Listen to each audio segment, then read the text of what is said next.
In this video, I'll show you how to open Microsoft OneNote, whether you're using a Windows computer or a web browser. It's quick and simple.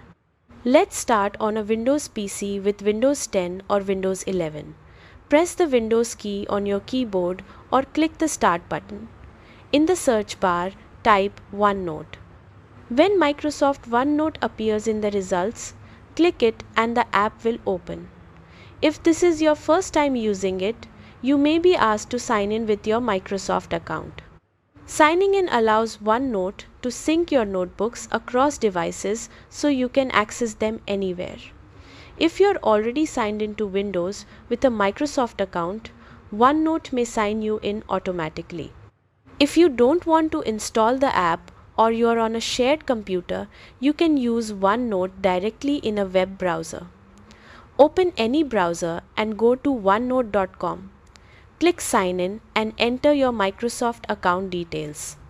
Once you're logged in, you'll be taken straight to the OneNote web version where you can open notebooks and start taking notes immediately.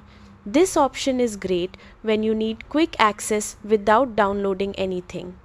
After OneNote is open, either in the app or in your browser, look to the left side of the screen for the notebook list. This shows all the notebooks linked to your account. If you don't see them right away, select Notebooks or Open, then choose the notebook you want. It will load with all its sections and pages ready to use. Any notebook stored in your Microsoft account or OneDrive will appear automatically after you sign in. That's it. On Windows, search for OneNote and open it. In a browser, go to onenote.com and sign in. Once inside, use the notebook list on the left to open exactly what you need.